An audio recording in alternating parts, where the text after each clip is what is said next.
पुष्प औषधीमध्ये आम्ही असं म्हणतो की स्वभावाला औषध नाही, हे आमच्या दृष्टीने वाक्य चुकीचं आहे. येस. आता ह्या धावपळीच्या जीवनामध्ये स्ट्रेस, एन्झायटी, डिप्रेशन हे जास्त वाढलंय. यावरती ना लोक बाहेरून औषध वगैरे घेऊन त्याचे साईड इफेक्ट्स पण होतात. पुष्प औषधीमध्ये काही आपली रेमेडी आहे का त्या? खरंच खूप भयंकर अशा आपण स्टेजला बघू शकतो की लोकांचा वाढता एक स्ट्रेस म्हणा किंवा काळजी जी सगळी असते, या सगळ्यामुळे आपण खूप कॉमन झालं आणि खूप वाईट वाटतं सर मला की छोटी छोटीशी मुलं आता डिप्रेशनमध्ये जाताना आपण बघतो.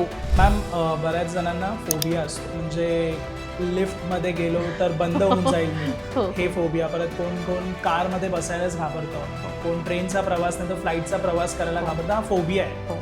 सो हा फोबिया दूर करण्यासाठी काही औषध आहे? तुमचा हा जो फोबिया आहे हा पूर्णपणाने जाऊ शकतो सर, पूर्णपणाने. काही मुलांना हा पण प्रॉब्लेम सर आपण बघतो की सगळं आठवत असतं, माहिती असतं, अभ्यास इतका छान झाला असतो, पण परीक्षेचा तो सगळा एक वातावरण ते बघितलं की ते ब्लँक होतात, आयत्या वेळेला ब्लँक होतात मुलं. माझ्या मुलीला ही सवय होती की मॅथ्स मध्ये ती कायम एक स्टेप बाय स्टेप आपण मॅथ्स जे सॉल्व्ह करतो एखादं त्यातला असं, हा, तर वरून एखादी जी एक फिगर असेल ती कॅरी फॉरवर्ड करताना खालती ती चुकायची. सो या सिली मिस्टेक्स आहेत सर. तर या सिली मिस्टेक्स वरती सुद्धा आपल्याकडे खूप छान औषधं आहेत.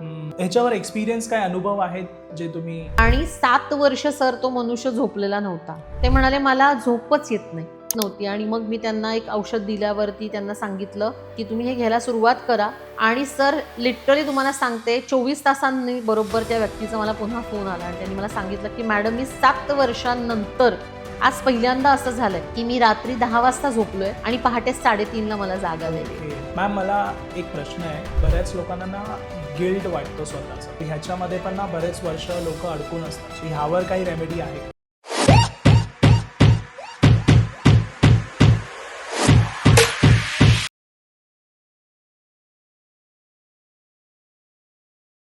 नमस्कार मित्रांनो, स्वागत आहे तुमचं अजून एका नवीन पॉडकास्टमध्ये. तर आजच्या पॉडकास्टची सुरुवात पाहून तुम्हाला समजलं असेल की पॉडकास्ट आजचा जरा वेगळा होणार आहे. बऱ्याच जणांना भीती, स्ट्रेस, एन्झायटी, डिप्रेशन ह्या गोष्टी तर होत असतात आणि त्याच्यावर ते लोक औषध घेत असतात ज्याचे साईड इफेक्ट्स पण होतात. ते त्यांना माहिती असून पण त्यांना ऑप्शन्स नसतो. पण आजचा हा जो पॉडकास्ट पाहिल्यानंतर तुम्हाला समजेल की आपल्याकडे असंही ऑप्शन आहे, त्याला म्हणतात पुष्प औषधी. आणि हा जो प्रकार आहे हा जरा वेगळा आहे, तुम्ही समजून घ्या. हा पॉडकास्ट खूप इंटरेस्टिंग होणार आहे. आजच्या पॉडकास्टचे जे गेस्ट आहेत ते डॉक्टर सायली राणे वैद्य मॅम आहेत. आणि तुम्हाला माहिती आहे की आधी पण टेलिपॅथीवरती एक पॉडकास्ट केला होता आणि तुम्ही लोकांनी भरभरून त्याला प्रेम दिलंय. तसाच आजचा पॉडकास्टही इंटरेस्टिंग होणार आहे. पॉडकास्ट जो आहे तो शेवटपर्यंत पहा. नमस्कार मॅम. नमस्कार. स्वागत आहे तुमचं परत एकदा. हा जो टॉपिक आहे आजचा, हा थोडा माझ्यासाठी पण नवीन आहे, परत बरेच प्रेक्षक आहेत ज्यांच्यासाठी हा नवीन आहे. सो सुरुवात करण्याआधी तुम्ही प्लीज जरा तुमचं एक शॉर्ट इंट्रोडक्शन द्या, जे आज हा पॉडकास्ट तुम्हाला पहिल्यांदा पाहतात आपल्या पॉडकास्टवरती. ओके. येस, मी याआधी तुमच्याकडे तुमच्या चॅनलवरती एक पॉडकास्ट केलेलाच आहे. तसं आधी मुख्य म्हणजे मी मॅरेज काउन्सिलर आहे आणि त्याच्याबरोबरीने टेलिपॅथी कम्युनिकेटर आहे, ग्राफोलॉजिस्ट आहे, म्हणजे हँडरायटिंग सिग्नेचर ॲनालिसिस करते. तसंच अजून एक वेगळं असं म्हणजे की मी पुष्प औषधी देते, ज्याला बाग फ्लॉवर रेमेडीज असं पण म्हणतात.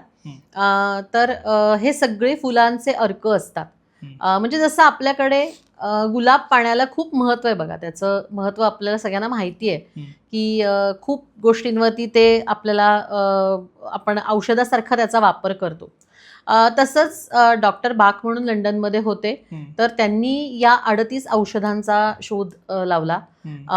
आणि ही औषधं जी आहेत ही कुठलीही शेती करणं म्हणजे लावायची, आपण ठरवून ते त्याचं काय म्हणूयात शेती करायची किंवा त्याचं रोप लावणं, अशी हे कुठलीही वनस्पती नाही. ही सगळी नैसर्गिकरित्या त्या त्या सीझनमध्ये येणारीच वनस्पती आहेत आणि त्याला येणारी फुलं, या फुलांचे ते अर्क आहेत. म्हणजे खूप लोकांनी असा प्रयत्न पण केला की याची वेगळी शेती करून बघूयात आपण आणि आपण लावून बघूयात. ते प्लांटेशन करण्याचा प्रयत्न केला पण सक्सेस नाही मिळाला त्यांना. कारण त्याचं वैशिष्ट्यच कदाचित ते असू शकेल की नैसर्गिकरित्याच ते येणं आणि मग त्याचे ते ते गुणधर्म आपण जे म्हणतो ओके. तसे या प्रत्येक फुलाचा एक एक गुणधर्म आहे. हम्म, आणि स्वतः बाग डॉक्टर हे जे आहेत ते स्वतः डॉक्टर होते. हम्म, त्यांनी होमिओपॅथीचा खूप अभ्यास केलेला आहे त्याच्यामध्ये. पण होमिओपॅथी हे पूर्ण वेगळं आहे. म्हणजे हे शास्त्र पूर्ण वेगळं आहे. आणि त्याच्या जोडीने अर्थातच त्यांनी पुष्पौषधीचा अभ्यास केला. हम्म, ते स्वतः त्यासाठी जंगलामध्ये बरेच वर्ष जात होते. म्हणजे त्यांना निसर्गाची अच्छा. आवड खूप हा. होती. तर ते असे कित्येक काळ कित्येक दिवस असे जंगलामध्ये राहायचे. हम्म, आणि मग त्यांनी एकेका या फुलाचा शोध लावला की हे फूल असं आकाराने का आहे, याला वास आहे, याला वास नाही आहे, हम्म, हे या सीझनमध्ये का येतं. आणि मग त्यातून त्यांना असं जाणवायला लागलं की या प्रत्येक फुलाचा जो गुणधर्म आहे त्याचा संबंध कुठेतरी माणसाच्या स्वभावाशी आहे. ओके. त्यामुळे पुष्पौषधीमध्ये आम्ही असं म्हणतो की स्वभावाला औषध नाही, हे आमच्या दृष्टीने वाक्य चुकीचं आहे. हा, येस, हा, आमच्याकडे स्वभावाला औषध आहे. आहे. हा. येस.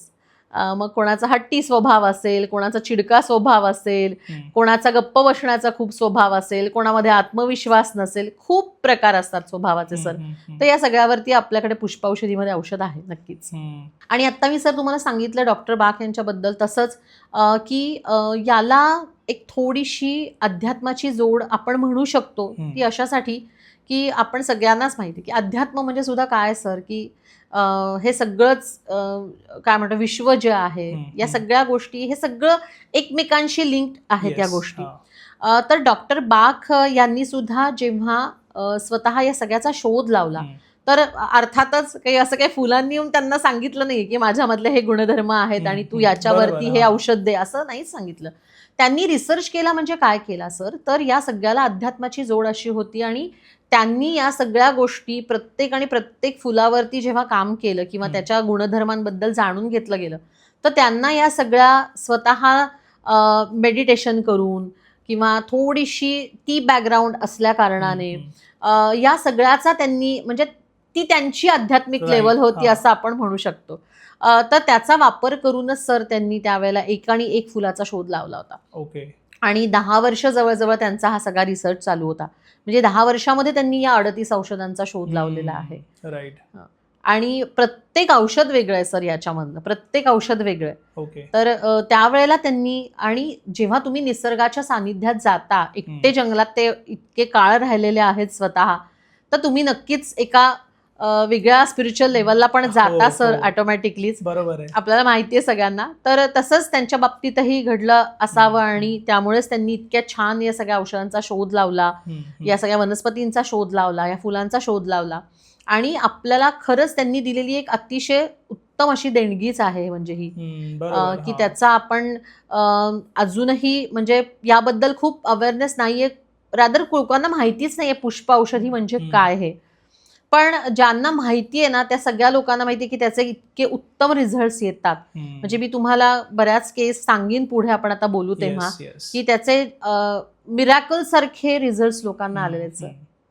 हे काम कसं करतं? काम म्हणजे हे मुख्य तुमच्या मनावरच काम करतं, सगळ्यात महत्त्वाचं.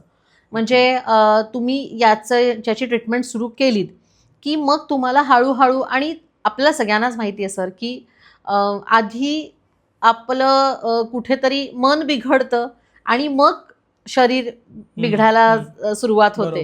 किंवा आपण असं म्हणतो की त्याचे सिम्पटम्स मग आपल्याला शरीरावरती दिसायला लागतात किंवा जाणवायला लागतात.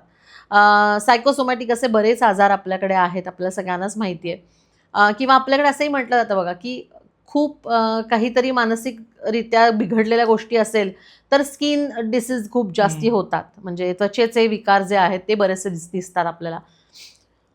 टेन्शन आलं, अगदी साधी गोष्ट, आपल्याला साधं टेन्शन आलं तरी आपल्याला लगेच डोकं दुखायला लागतं, किंवा आपल्याला काय म्हणतो धडधडायला लागतं, आपल्याला भीती वाटायला लागते. या सगळ्या गोष्टी काय आहेत, हे सगळे शारीरिक नंतर जाणवायला लागतं. आधी मनात गोष्टी बिघडायला लागतात, बिनसायला लागतात. तर या सगळ्यावरती म्हणूनच की त्याच्या मुळावरतीच काम करायचं, म्हणून मानसिकतेवरती आधी काम करायचं, स्वभावावर काम करायचं. कारण आपण म्हणतो तसं की आपल्याकडे पूर्वीपासून एक म्हणलं जातं बघा की पित्त खवळलं माझं. पित्त खवळलं म्हणजे काय, जे अति रागीट स्वभावाचे असतात, ज्यांच्यामध्ये मुळात ॲग्रेशन असतं, तर मग ते पित्त खवळलं असं त्यालाच एक पॅरलल असं नाव आहे, ते दिलं गेलेलं आहे. सो तुम्हाला त्याच्यावर काम करायचंय. मग Okay. अति रागीट असणाऱ्या स्वभावावरती आपण औषध देऊ शकतो आणि मग त्याच्यातून उद्भवणारे जे काही शारीरिक आजार आहे त्या सगळ्यावरती नक्कीच चांगले परिणाम व्हायला लागतात सर. आणि पुष्प औषध ही तुम्ही 2 स्वरूपात घेऊ शकता. त्याचं ती लिक्विड फॉर्ममध्येच आपल्याकडे येते. ओके. आणि मला सांगायला छान वाटेल तुम्हाला सगळ्यांना की जेव्हा ही बनवली जातात तर डॉक्टर बाख यांनी सुद्धा त्याची बनवण्याची जी पद्धत आहे ती सुद्धा अशी केलेली आहे की त्यांच्या इथे त्या भागामध्ये परिसरामध्ये म्हणजे त्यांची स्वतःची लंडनमध्ये जिथे इन्स्टिट्यूट आहे याची, तर तिथे सुद्धा या सगळ्या फुलांचा जेव्हा बहर असतो आणि मग ती तोडून आणली जातात त्यानंतर ती बराच काळ मोठ्या मोठ्या काचेच्या बाउलमध्ये सूर्यप्रकाशात ठेवली जातात. ओके. आणि मग नैसर्गिकरित्याच त्या सगळ्यातला अर्क त्या पाण्यामध्ये उतरतो.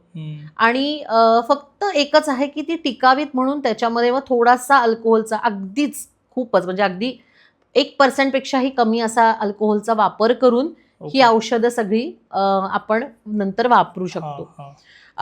तर त्याच्यामध्ये कुठलेही त्यामुळे साईड इफेक्ट्स 0 आहेत सर याच्यामध्ये. याच्यात ते औषध बनवताना सुद्धा कुठल्याही प्रकारच्या केमिकल्सचा वापर केला जात नाही. फक्त ती टिकण्यासाठी काही प्रमाणात त्याच्यामध्ये थोड्या अगदी ते पण कमी प्रमाणात अल्कोहोलचं प्रमाण आहे एवढंच असतं. त्यामुळे ही टिकतात जास्त औषधं. तुम्ही ती लिक्विड फॉर्ममध्ये म्हणजे पाण्याबरोबर घेऊ शकता आणि आपल्या होमिओपॅथीच्या ज्या गोळ्या असतात त्यामध्ये सुद्धा तुम्ही हे ड्रॉप्स घालून घेऊ शकता. म्हणजे मुलांना जर कोणाला द्यायचं असेल तर सोपं पडतं. याला अशी काही वाईट चव वगैरे असं काहीही नाही. अगदी किंचित थोडंसं आपण म्हणतो ना की जर एखादा शहर बदलल्यावर पाण्याची टेस्ट कशी थोडीशी मचूळ वेगळी लागू शकते, इतकीच त्याची चव फक्त कधीतरी पाण्याबरोबर घेतली तर वेगळी लागते. अदरवाईज ह्याला असा उग्रवास कडू त्याची टेस्ट आहे असं काहीच नाही. त्यामुळे लहान मुलं पण अगदी छान आवडीने हे औषध घेऊ शकतात.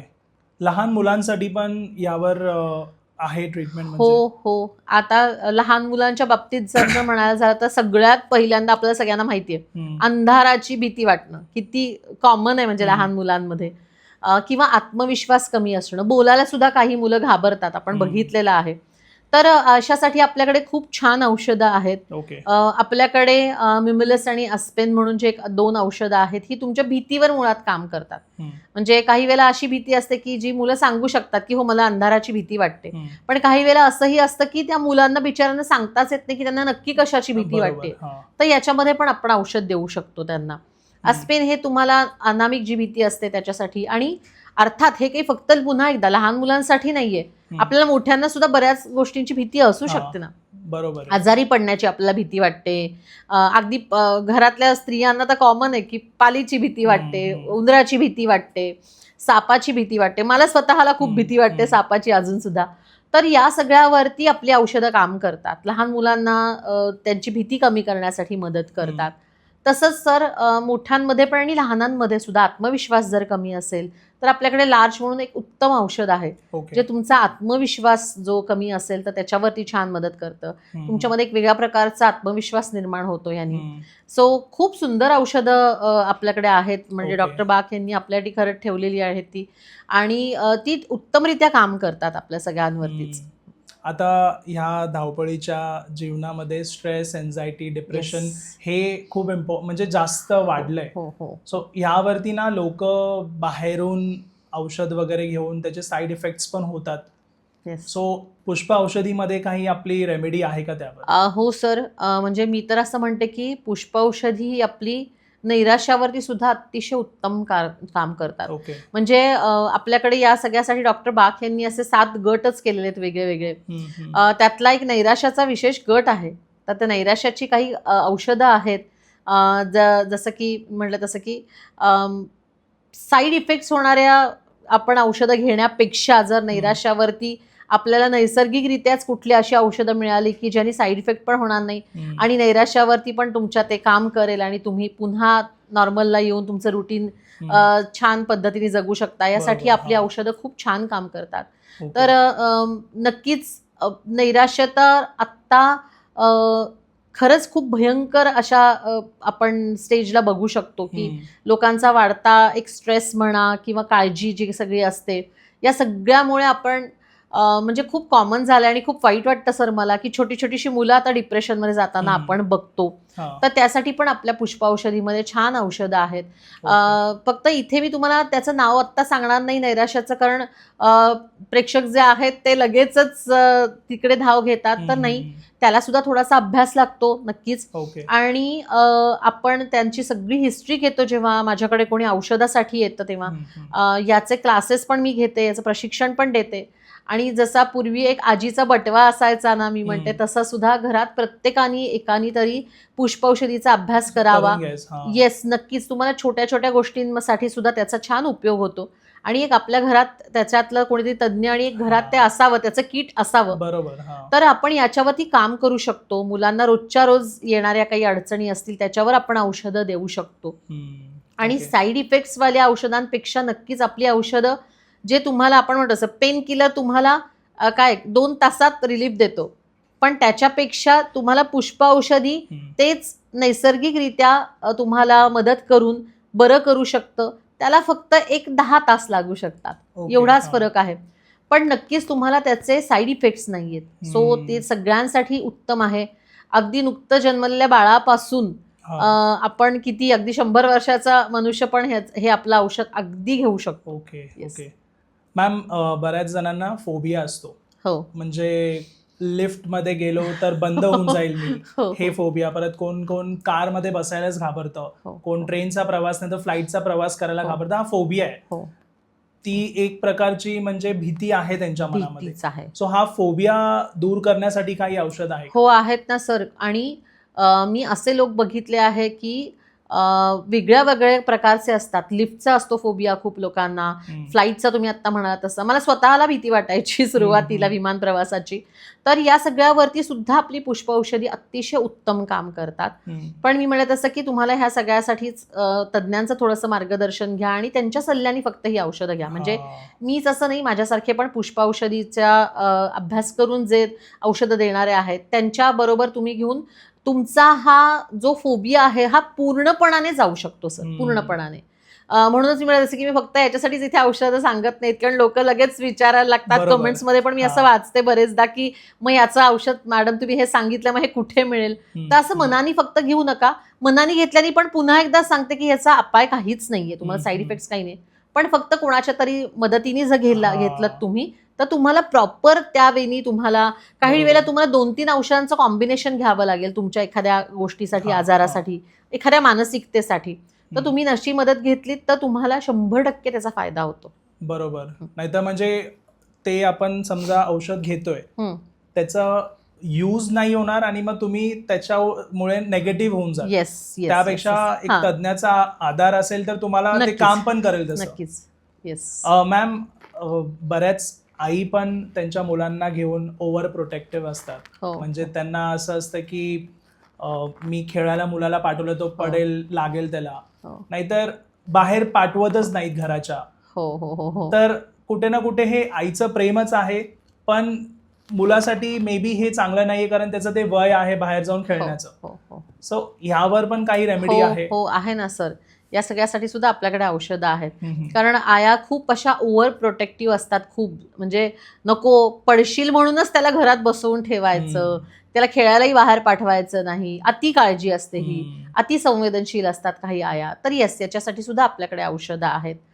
आत्ता मुलांचा विषय सांगितलात म्हणून जसं मी मगाशी आत्मविश्वासाचं सांगितलं सर, तसंच मी तुम्हाला अजून एक सांगते की आपल्याकडे काही अशी पण औषधं आहेत, मी स्वतः ती पण देते, की ज्याला आपण शाळेत असतानाचा कालावधी जो मुलांचा असतो, म्हणजे शिक्षणाचा सगळा काळ जो म्हणतो आपण, तर तिथे काही वेळेला मुलांना स्मरणशक्ती कमी असणं, म्हणजे आठवत नाही त्यांना, मेमोराइज नाही. येस, काही मुलांना हा पण प्रॉब्लेम सर आपण बघतो की सगळं आठवत असतं, माहिती असतं, अभ्यास इतका छान झाला असतो, पण परीक्षेचा तो सगळा एक वातावरण ते बघितलं की ते ब्लँक होतात, आयत्या वेळेला ब्लँक होतात मुलं. त्याच्यावर आपल्याकडे छान औषध आहे. काही मुलांना सवय असते की सगळं येत असतं, म्हणजे माझ्या मुलीला ही सवय होती की मॅथ्समध्ये ती कायम एक स्टेप बाय स्टेप आपण मॅथ्स जे सॉल्व्ह करतो एखादं त्यातलं असं, तर वरून एखादी जी एक फिगर असेल ती कॅरी फॉरवर्ड करताना खालती ती चुकायची. ओके. सो या सिली मिस्टेक्स आहेत सर. हम्म, तर या हम्म. सिली मिस्टेक्स वरती सुद्धा आपल्याकडे खूप छान औषधं आहेत. तर मी असं म्हणते की एक्झाम कॉम्बिनेशन सुद्धा मी त्याच्यासाठीचं देते की ज्याच्यामध्ये ही औषधं उत्तम काम करतात सर, खूप Okay. छान काम करतात. म्हणजे जर तुम्ही एक मुलांसाठी महत्त्वाचे जर काही त्यांचे परीक्षा असतील, म्हणजे फायनल एक्झाम आहे, 10वीची आहे, 12वीची आहे, एक महिनाभर जरी मुलांनी ही औषधं आपली घेतली ना, आणि पुन्हा एकदा मी परत परत सांगते की तुम्ही कोणीही अगदी आता गुगल तर एका क्लिकवर तुम्हाला मिळेल, Yes, पण yes. 0 साईड इफेक्ट्स आहेत आपल्या औषधांचे. हम्म. आणि तुम्ही ही मुलांना दिलीत एक महिनाभर, तर त्यांच्या अभ्यासावरती, त्यांच्या परफॉर्मन्सवरती तुम्हाला खूप चांगला परिणाम झालेला बघायला मिळतो सर. ओके. कारण औषधं खूप उत्तम काम करतात आपली. मॅम तसंच ना, आता कधी कधी रिलेशनशिपमध्ये भांडणं वगैरे होतात, त्याच्यामध्ये ना एखाद्या पार्टनरचा राग इतका जास्त होतो की त्या गोष्टी एक एंडपर्यंत पोहोचतात नंतर, येस. तर रिलेशन संपतं. नाही तर तसंच डोक्यामध्ये एका व्यक्तीच्या ना राग खूप असतो, त्यांना समजत नाही की काय करायचं आणि ते चुकीचं काहीतरी करून बसतात. येस. सो या रागावर नियंत्रण करण्यासाठी पण काही रेमेडी आहे? हो, आहे ना सर. ह्या ज्या अशी इमोशन्स असतात की जी कंट्रोल करू शकत नाही माणूस, या सगळ्यावर पण आपल्याकडे चेरी प्लम नावाचं अतिशय उत्तम औषध आहे की ओके. जे तुमच्या सगळ्याच, म्हणजे आता काही लोकांना अशी पण असतात बघा की त्यांना ना रडणंच कंट्रोल करता येत नाही बघा, कारण ती व्यक्त करणं, त्यांचे इमोशन्स व्यक्त करण्याची एक माध्यम आहे. पण आपण म्हणतो ना मग काही वेळा त्या व्यक्तीला की ही रडकीच आहे बरं का, जेव्हा बघावा ना ही रडत सदस असते. कदा रडतच हा. असते. येस. तर त्याच्यावर सुद्धा हे औषध अतिशय उत्तम काम करतं. कारण ओके. कितीही म्हटलं तरी तुम्हाला समाजात तुमचे इमोशन्स पण एका लिमिटपर्यंत कंट्रोल करताच आले पाहिजे. त्याचे परिणाम दोन्हीवर होऊ शकतात. तुमच्या नातेसंबंधांवर होतात, तुमच्या पर्सनल लेवलला होतात, तुम्हाला स्वतःलाही त्याचा त्रास, अति ॲग्रेशन सुद्धा चांगलं नाही ना तुमच्या हा. तब्येतीच्याही दृष्टीने. हो, हो. सो स्वतःवरती पण त्याचे परिणाम होतात, वाईट समोरच्यावर होतात, दुखावलं जातं माणूस, नाती तुटतात, या सगळ्या गोष्टी होतात. सो ते तिथे कंट्रोलमध्ये करण्यासाठीची पण ही खूप छान औषध आहे. त्यातलं मी मेन म्हणून मला सांगितलं असतं चेरी प्लम, आणि त्याच्या बरोबरीने जर लागलं तर अजून एक 2 कॉम्बिनेशन्स आपण देतो त्याच्या बरोबरीने सर. तसंच एखादा व्यक्ती सतत नेगेटिव्ह विचार करतोय, हो. म्हणजे इंटरव्ह्यूला जातोय तो आधीच नाही मी पास नाही होणार, हो हो हो. परीक्षेच्या वेळी पण त्याचं तसंच नाही, आजचा पेपर मी अभ्यास केलाय पण मला नाही वाटत मी पास होईल, येस. हे अशा गोष्टी असतात. सो हो. ह्यावर काय रेमेडी हो, आहे? त्यावर पण रेमेडी आहे आपल्याकडे सर. आणि ना हे तर अशी साखळी असल्यासारखी असते, म्हणजे ती कुठेतरी आपण म्हणतो ना की ब्रेक करण्याची गरज असते, की निगेटिव्ह विचारांची पण ती एक साखळीच व्हायला लागते की हा निगेटिव्ह विचार, मग त्याच्याबरोबर तो ओके, म्हणजे मग मला आता मला चांगला नाही जाणार पेपर, मग मी वेळेत नाहीच पोहोचणार आहे, मग माझा पेपर अवघडच असणार आहे आजचा. म्हणजे एका निगेटिव्ह थॉट बरोबर आपल्याला किती सारे येतात बघा. तर आपल्याला ही साखळी ब्रेक करून सुद्धा त्या विचार थांबवण्याची खूपदा आवश्यकता असते. आणि ओव्हर थिंकिंग, जसं तुम्ही आता म्हणालात, अति निगेटिव्ह विचारांची सुद्धा साखळी, येस, ही तोडण्याची, ते कमी करण्यावरती सुद्धा आपल्याकडे औषधं आहेत. ह्याच्यावर एक्सपिरियन्स काय, अनुभव आहेत जे तुम्ही? सर आता तुम्ही म्हणालात तसं की लोक जे कोण आहेत त्यांचे काही एक्सपिरियन्स आहेत का, की याचे काय रिझल्ट तुम्हाला आहेत? तर येस, माझ्याकडे एक व्यक्ती असे आले होते की त्यांनी एक ॲक्सिडेंट बघितलेला होता, आणि त्याच्यामध्ये त्यांचा अगदी जवळचा एक कलीगचा मृत्यू झालेला त्यांनी डोळ्यांनी बघितला होता. तर शॉक होता त्या माणसासाठीचा तो. आणि 7 वर्ष सर तो मनुष्य झोपलेला नव्हता. ते म्हणाले मला झोपच येत नाही, आणि झोप न येणं हाही आता सध्याची एक अतिशय गंभीर अशी समस्या आहे. कारणं अनेक आहेत त्याला. तर तसं त्यांना झोप येत नव्हती, आणि मग मी त्यांना एक औषध दिल्यावरती त्यांना सांगितलं की तुम्ही हे घ्यायला सुरुवात करा, आणि बघूयात आपण तुमच्या एकेका गोष्टीवरती आपण काम करूयात. आधी आपण तुमच्या झोपेवर काम, तुम्ही रिलॅक्स होऊन तुम्हाला जी झोप नीट लागणं आवश्यक आहे माझ्या दृष्टीने. आणि सर लिटरली तुम्हाला सांगते 24 तासांनी बरोबर त्या व्यक्तीचा मला पुन्हा फोन आला, आणि त्यांनी मला सांगितलं की मॅडम मी 7 वर्षांनंतर आज पहिल्यांदा असं झालंय की मी रात्री 10 वाजता झोपलोय आणि पहाटे 3:30ला मला जाग आलेली आहे. आणि मी त्याच्यासाठी तुम्हाला विशेष धन्यवाद देतो म्हणे, की मी सांगूच शकत नाही की 7 वर्ष न झोप झालेला माणूस, आणि आज माझी सलग इतके तास झोप झालेली आहे, तर मला खूप छान वाटलं म्हणे. आणि मग त्यांनी माझ्याकडे अशीच कंटिन्यू केली पुढे, आणि मग हळूहळू ते त्या गोष्टींमधनं बाहेर यायला लागले. अर्थात त्याला जवळजवळ सर 2 वर्षांचा काळ लोटला, म्हणजे 2 वर्ष ते माझ्याकडे औषधं घेत होते. सो पुष्पौषधी नक्कीच म्हटलं तर तुम्हाला, आता मी तुम्हाला म्हटलं असं की 24 तासातही तुम्हाला छान पॉझिटिव्ह रिझल्ट देतातच, पण तरी सुद्धा पेशन्स हा सगळ्यामध्येच ठेवायला बरोबर, पाहिजे. हा, हा. इतर औषधांसारखे तुम्हाला आपण म्हणतो तसं की पेनकिलर सारखी आता गोळी घेतली आणि तुम्हाला रिझल्ट आले, असे पुष्प औषधीचे नक्कीच रिझल्ट नाहीयेत. थोडा काळ जावा लागतो आणि हळूहळू तुमच्यावर ही औषधं काम करतात. ओके. अजून एक तुम्हाला आत्ताचा माझ्याबरोबरचा एक्सपिरियन्स शेअर करीन मी, की माझ्याकडे अशाच एक लेडी आल्या होत्या आणि त्या माझ्याकडे खरं तर त्यांचं हँडरायटिंग अनालिसिस करण्यासाठी आल्या होत्या. आणि त्यांनी मला सांगितलं की मला आता खरं सांगू का, रिटायर्ड झाल्या होत्या त्या. तर मी त्यांना क्युरिओसिटी म्हणून विचारलं की मॅम तुम्ही आता रिटायर्ड झालेल्या आहात आणि मग तुम्ही का म्हणजे हस्ताक्षर का आता का म्हणजे. तर मला म्हणाल्या की नाही म्हणे असंच म्हणून मी करून घेतलं, कारण मला ना म्हणे एकच मला फक्त शारीरिक सध्या व्याधी आहे की म्हणे माझे ना गुडघे दोन्ही लॉक झालेत, मी घरातल्या घरात पण काही ऍक्टिव्हिटीज करू शकत नाही. मला खूप त्यांनी असं रिस्ट्रिक्शन्स आल्यात माझ्या सगळ्याच गोष्टींवरती. मी घराच्या बाहेर एकटी पडू शकत नाही, मला कोणीतरी सपोर्ट लागतो, मदतीला लागतं, तर मी तर त्यामुळे जास्ती त्रस्त आहे म्हणे. तर मी आपलं एक म्हटलं बघूयात आपण यातून पण काही आपल्याला मिळू शकतंय का. तर मग मी त्यांना म्हटलं की मी तुम्हाला एक औषध देईन म्हटलं, आणि मी त्यांना असंच सांगितलं की म्हटलं मी आत्ता त्याचा 1ही रुपया नाही घेणार, पण तुम्ही जे मी सांगते त्या पद्धतीने फक्त महिनाभर घ्या आणि तुम्हाला जर काही फरक जाणवला ना तर म्हटलं पुढच्या महिन्यापासून मी पैसे पण घेईन. तर त्या आधी हसल्या. म्हटलं पण फक्त माझ्यावर विश्वास ठेवून तुम्ही हे औषध घ्यायला सुरुवात करा. आणि मग त्यांची काही हिस्ट्री मी घेतली होती, त्याच्यामध्ये काही असे इन्सिडेंट्स घडले होते, एकट्या राहत होत्या त्या आणि काही असे प्रसंग त्यांच्या आयुष्यात घडले होते की जवळच्या व्यक्तीचं जाणं म्हणा किंवा अशा टाईपचे, की त्यामुळेचे परिणाम हे सगळे नंतरचे दिसत होते तुम्हाला. मग मी त्यांना औषध दिलं आणि सर लिटरली अजूनही त्या माझ्याकडनं औषध घेत आहेत. आणि आपल्या याच्यात आपण एक क्रीम पण बनवतो की जे तुम्ही वरून पण अप्लाय करू शकता, ज्याच्यामध्ये आपण पुष्प औषधीचा वापर केलेला असतो, त्याचे काही ड्रॉप्स असतात. तर त्यांना मी दोन्ही दिलं होतं की म्हणजे तुम्ही वरून क्रीम पण लावा आणि मी पोटातून घ्यायला औषध देते ते पण घ्या. तर त्यांची अजूनही ट्रीटमेंट चालू आहे आणि न चुकता त्या औषध संपत आलं की 4-5 दिवस मला फोन करतात आधी आणि औषधं घेतात. आणि मला म्हणाले की मला इतकं सुसह्य झालंय की मी आता उठून ओट्याजवळ उभी राहून मी बराच वेळ स्वयंपाक करू शकते, जे मला अगदी 2-2 मिनिटाला बसायला लागत होतं की मी करू शकत नव्हते. आणि या सगळ्यामुळे माझा कॉन्फिडन्स पण कमी झालेला होता.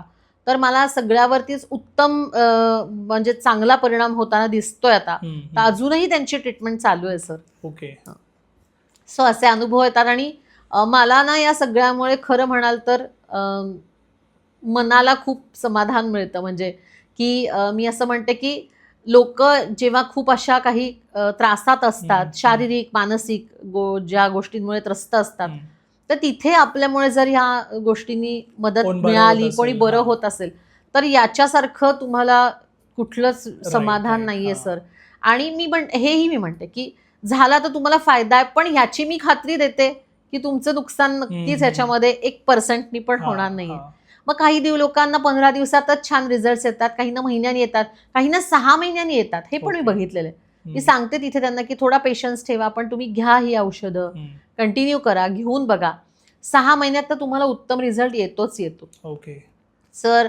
त्यामुळे मी सगळ्यांना असं सांगते की बाकी आणि अजून एक गोष्ट की हे पण लोक विचारतात की आमचं दुसरं औषध चालू आहे, म्हणजे ऑलरेडी कोणी आयुर्वेद घेत असतं, येस बाहेरून, कोणी ॲलोपॅथी घेत असतं, होमिओपॅथी चालू असतात, तर आपल्या इतर कुठल्याही पॅथीच्या बरोबरही आपण पुष्प औषधी घेऊ शकतो. म्हणजे रादर मी लोकांना सांगते की तुम्ही ते बंद करूच नका, कारण आपल्या औषधांना काम हे मनावर काम करणं आहे, ती शरीरावर काम करतायत असं आपण म्हणूया. येस, दोन्ही वेगळं वेगळं आहे, त्याचा एकमेकांशी तसा काही संबंध नाही आणि त्याचे कुठले साईड इफेक्ट्स नसल्या कारणाने त्यांनी तुम्हाला अपाय नक्कीच होणार नाही. त्यामुळे कुठल्याही इतर पॅथीच्या बरोबर सुद्धा तुम्ही आपली औषधं अगदी छान म्हणजे सेफ आहेत घेण्यासाठी. ओके मॅम, मला एक प्रश्न आहे. बऱ्याच लोकांना ना गिल्ट वाटतो स्वतःचा, सो ह्याच्यामध्ये पण ना बरेच वर्ष लोक अडकून असतात, सो ह्यावर काही रेमेडी आहे का? हो सर, खूप आपण म्हणजे ना थोडं दुर्लक्षित असतं हे, कारण गिल्ट अशी एक भावना आहे ना की जी लोक बोलून पण नाही दाखवू शकत बरेचदा. म्हणजे कुठेतरी लहानपणी कदाचित आपल्याकडनं काही चुकीचं घडलेलं असू शकतं, एखाद्या व्यक्तीच्या बाबतीत असेल, कोणाच्याही बाबतीत असू शकतं, तर पण ते एक्सप्रेस पण करता येत नाही. पण तो गिल्ट घेऊन बरेच वर्ष माणूस आपण म्हणतो ना की ते ओझच असतं एक प्रकारचं एक मनावर, आणि ते घेऊनच तो बरेच वर्ष जगत असतो. तर एक पाईन नावाचं अतिशय उत्तम गिल्टवरती काम करणारं औषध आहे सर आपल्याकडे. त्याच्यासाठी मी तुम्हाला एक केस सांगते माझ्याकडे आलेली. की एक बाई होत्या माझ्याकडे, म्हणजे वयाने मोठ्या, आणि त्या त्यांच्या मुलीला घेऊन आल्या होत्या माझ्याकडे. आणि त्या म्हणाल्या की माझ्या मुलीचं मी ज्या ठिकाणी लग्न करून दिलं होतं तिथे गोष्टी नाही वर्कआउट झाल्या. सो त्यांनी तिथे सगळ्या गोष्टी बऱ्याचशा बिनसल्या आणि हे सगळं झालं. तर ती आई प्रचंड गिल्टमध्ये होती की Okay. माझ्यामुळे माझ्या मुलीचं नुकसान झालंय. म्हणजे मी हे सगळं करून दिलं, मी माझा पुढाकार घेऊन मी माझ्या आवडीने मुलगा निवडला हा. आणि तिथे ते सगळं नाही वर्कआउट झालं आणि फसलं सगळ्या गोष्टी. ओके. तर म्हणजे त्या काकूंना इतका प्रचंड ह्याचा गिल्ट होता की त्याचा परिणाम त्यांच्या शरीरावर व्हायला लागला होता खूप. Okay. आणि ऍक्च्युली माझ्याकडे आल्या होत्या दोघी जणी खरं तर हम्म. काउन्सिलिंगसाठी. पण त्यातून हा सगळा विषय निघाल्यावरती मला जेव्हा त्यांच्या व्यक्तिमत्वातून ह्या गोष्टी, कारण त्या इतक्या डिस्टर्ब झाल्या होत्या त्या गिल्टमुळे की त्या सारख्या माझ्यामुळे असं झालं, माझ्यामुळे असं झालं, मी उगीच सुचवलं, मी तिला म्हटलं की चांगला मुलगा आणि लग्न कर, मी तिला सांगितलं. हे त्यांच्या तोंडून इतके वेळा आल्यावरती मला लक्षात आलं की ही व्यक्ती प्रचंड गिल्टमध्ये आहे आणि हे असंच पुढे चालत राहिलं तर त्याचा सगळा परिणाम त्यांच्या शरीरावर अजून Okay. जाणवायला लागेल, जो ऑलरेडी थोडा थोडा दिसत होता. तर तेव्हा त्यांना पाईन हे औषध मेन काम करणारं होतं सर. आणि हळूहळू त्यातून खूप छान पद्धतीने बाहेर आल्या. पण ह्या गोष्टी आहे ना बऱ्याच लोकांसोबत होतात. हो हो बरेच पॅरेंट असे आहेत ज्यांना रिअलाइज झालेलं असतं आणि ते गिल्टमध्ये असतात, हो. पण त्यांना नक्की हा प्रॉब्लेम आहे हे नाही माहिती. नाही माहितीये असंही होतं सर. आणि दुसरी गोष्ट म्हणजे मी म्हणूनच म्हणलं की गिल्ट फॅक्टर असा आहे की जो पटकन माणूस एक्सप्रेस नाही करत हा, किंवा बरोबर. नाही सांगत आणि एक्सेप्ट नाही करत की मला मी गिल्टी. येस, आधी ऍक्सेप्ट करायला खूप वेळ लावतात लोक, Yes. त्यानंतर तो एक्सप्रेस Express करायला करायला. खूप वेळ लावतात. पण जेव्हा आमच्याकडे कोणीतरी येतो तेव्हा आपण नक्कीच त्यांना सांगतो की डॉक्टरकडे जाऊन काही गोष्टी लपवायच्या नाहीत. तिथे तुम्ही सगळ्या गोष्टी मोकळेपणाने सांगणंच अपेक्षित असतं ना, Yes, तर yes. आपण त्याच्यावरती उत्तमरित्या औषध देऊ शकतो, काम करू शकतो. तसं मग तिथे येऊन लोक मोकळे होतात आणि सांगतात की माझ्या आयुष्यात असा असा इन्सिडेन्स घडला आणि माझ्याकडनं हे झालेलं आहे आणि मी त्या गिल्टमध्ये आहे अजूनही. असे खूप गोष्टी असतात. एखादा गंभीर गुन्हा घडलेला असतो सर, हे पण गोष्ट लोक वर्षानुवर्ष स्वतः बरोबर घेऊन चाललेले हो, असतात हो, हो. आणि त्याचे खूप वाईट परिणाम शरीरावर झालेले बघायला मिळतात. हम्म. सो उत्तम काम करतं पाईन हे औषध सर त्यावर सुद्धा. मॅम, बऱ्याच जणांना ना शारीरिक आणि मानसिक प्रॉब्लेममध्ये पण असतात, अडकलेले असतात यामध्ये. म्हणजे बऱ्याचदा माझी जशी इच्छा होते काम करण्याची, पण माझं शरीर साथ देत नाही. आणि बऱ्याचदा असं होतं की माझं म्हणजे शरीर साथ देऊ शकतंय, पण माझी मनातनच ती इच्छा नाही आहे. येस. सो ह्या दोन्हीमध्ये ना कुठे माणसं अडकलेली असतात. सो ह्यावर काही उपाय आहे का? आहे ना. मी म्हणलं तसं की सगळ्यावर आपल्याकडे पुष्पौषधीमध्ये औषध आहे. येस सर, आपण म्हणतो तसं की आपण काय म्हणतो ना, मनानी थकतो काही वेळेला, बरोबर, आणि काही वेळेला आपण शरीराने थकतो. तर मनानी थकणं आणि शरीरावर या दोन्हीवरती आपल्याकडे हॉर्नबीम आणि ऑलिव्ह नावाची उत्तम औषधं आहेत. ओके. जी तुमच्या दोन्हीवरती उत्तम काम करतात. म्हणजे कधी कधी आपण म्हणतो ना की आपली कपॅसिटी असते पण आपलं मन तयार होत Yes. नसतं आणि आपल्याला मागे खेचत असतं की ती मनातूनच उभारी नसते की मी हे करू शकीन, माझ्याकडनं होईल. एक आपण म्हणतो ना, गळून गेलेलो असतो आपण काही वेळेला मनातूनच. राईट. तर त्यावेळेला ही औषधं उत्तम काम करतात. काही वेळेला आपण म्हणतो ना की शारीरिक थकवा इतका आलेला असतो, जो बरेचदा आपल्याला, ज्याला आपण म्हणतो की खूप गंभीर आजारातून लोक बरे झाल्यानंतर सुद्धा तो एक शारीरिक थकवा खूप दिवस असतो सर, की त्यातून माणसाला खात्री नाही वाटत की अरे माझ्याकडून हे होईल, आता मला रोजची माझी कामं होतील, ही खात्री नाही वाटत. किंवा मग पटकन थकतो तो छोट्याशा गोष्टींमधनं. तर त्यासाठी पण आपली ही दोन्ही औषधं उत्तम काम करतात. ओके. जी तुम्हाला मनातून पण एक उत्साह देतात आणि ताकद देतात, तसंच तुम्हाला शारीरिक पण उत्साह आणि ताकद दोन्ही देतात त्याच्यामध्ये. ओके. तुम्ही सुरुवातीला म्हणालात की प्रत्येक घरामध्ये ही गोष्ट शिकली पाहिजे, फ्लावर रेमेडी. येस. सो हे जर शिकायचं असेल कुणाला तर काय करावं? येस. आता आपल्याकडे त्याच्यासाठी असं काही विशिष्ट म्हणजे तुम्हाला सायन्स बॅकग्राऊंड हवी आहे वगैरे असं काही आवश्यक नाहीये सर. मी स्वतः याचं प्रशिक्षण देते माझ्या इन्स्टिट्यूटमध्ये. तर तुम्ही माझ्याकडेही शिकू शकता आणि त्याच्यानंतर तुम्ही याला प्रॅक्टिस करण्यासाठी पण असं काही कुठलं सर्टिफिकेशनची वगैरे आवश्यकता नाहीये.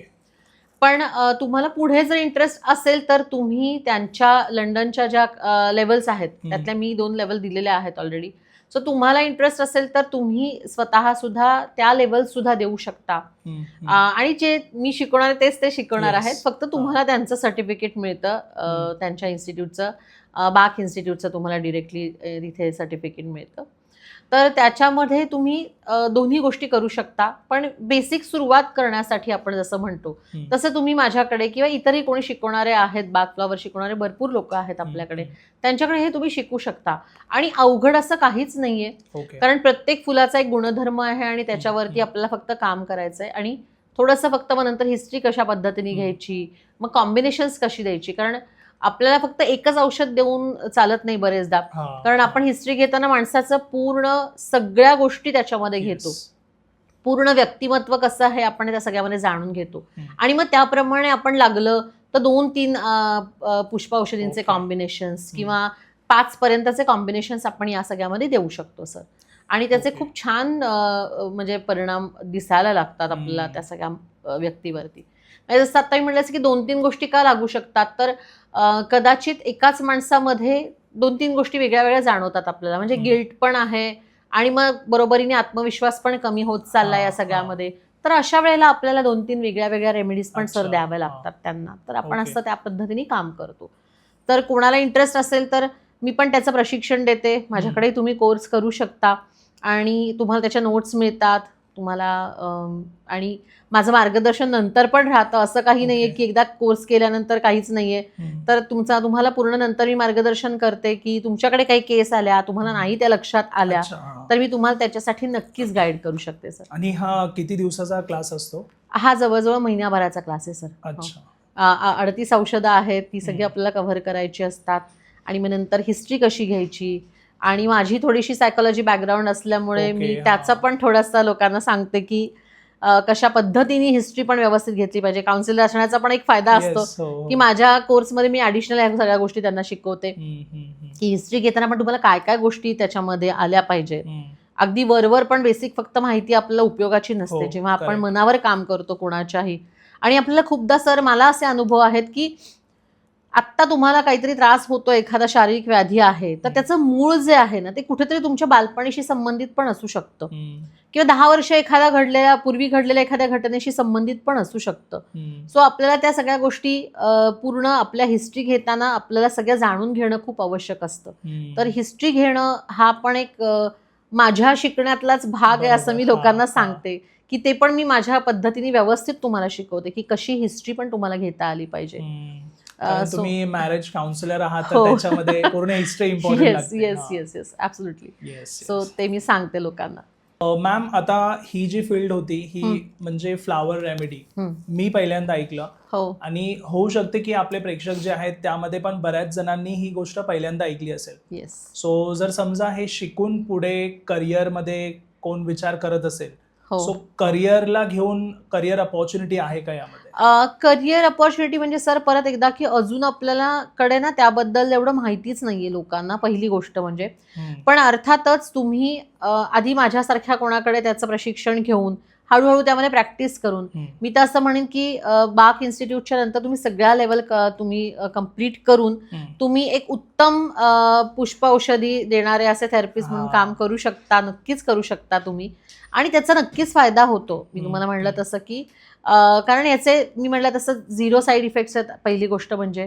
आणि त्यापेक्षा सर ना जेव्हा तुम्हाला म्हणजे अर्निंगसाठी जसं तुम्ही म्हणतात तसं की एक व्यवसाय म्हणून म्हणा किंवा त्याच्यामध्ये करिअर म्हणून विचार कराल तर अगदीच हरकत नाहीये. स्त्रियांनी ज्या घरी आहेत त्यांनी तर जरूर करावा याचा पण विचार. पण त्याहीपेक्षा जेव्हा तुम्ही समोरच्या माणसाला बरं करताना आणि त्याचे जे तुम्हाला ब्लेसिंग्स मिळतात ना त्याचं समाधानच वेगळं सर. ते तुम्हाला असं पैशात नाही आपण मांडू शकत. म्हणजे मी असं कित्येक जणांना म्हणते की मला तुम्हाला बरं वाटलं की तुम्ही मला पैसे द्या आणि मी दुप्पट घेईन, असं पण मी चेष्टेने म्हणते त्यांना खूपदा.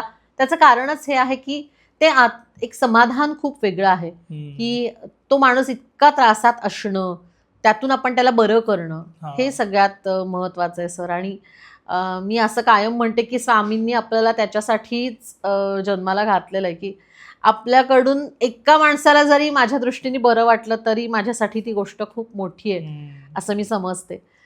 त्यामुळे अर्थातच प्रत्येक औषध सुद्धा बनवताना मी स्वामींना स्मरून मग सांगते की सर म्हणजे आत्ता म्हटलं तसं की स्वामी या माणसाला बरं करा, या व्यक्तीला बरं करा आणि औषधावर हात ठेवून पण मी सांगते की या गोष्टीला तुम्ही यश द्या आणि त्या माणसाला बरं वाटावं हाच त्याच्या मागचा माझा मुख्य हेतू आहे. बरोबर. हां, हां. आणि देवाच्या कृपेने आत्तापर्यंत खरंच त्याचे खूप चांगलेच रिझल्ट्स मला जाणवलेले आहेत किंवा लोकांनाही त्याचा नक्कीच फायदाच झालेला आहे सर. ओके. मी तुमचा नंबर जो आहे तो डिस्क्रिप्शनमध्ये हो, मेन्शन करतो. हो. जर कुणाला क्लासेसबद्दल हो. हे शिकण्याची आवड असेल ते तुम्हाला Yes. कॉन्टॅक्ट करतील. हो. त्यासोबत ज्या आजारांवरती पण आपण चर्चा केली, हो. समजा जर कुणाला त्या प्रॉब्लेम्समध्ये कोण असेल तर ते पण तुम्हाला कॉन्टॅक्ट करतील. हो. So thank you so much. खूप छान पॉडकास्टचा विषय होता आजचा आणि इतकी छान माहिती तुम्ही दिली आपल्या ऑडियन्सला. थँक्यू. Thank you sir. थँक्यू. तुम्हाला हा पॉडकास्ट आवडला असेल तर लाईक, शेअर आणि चॅनलला सबस्क्राईब नक्की करा. धन्यवाद.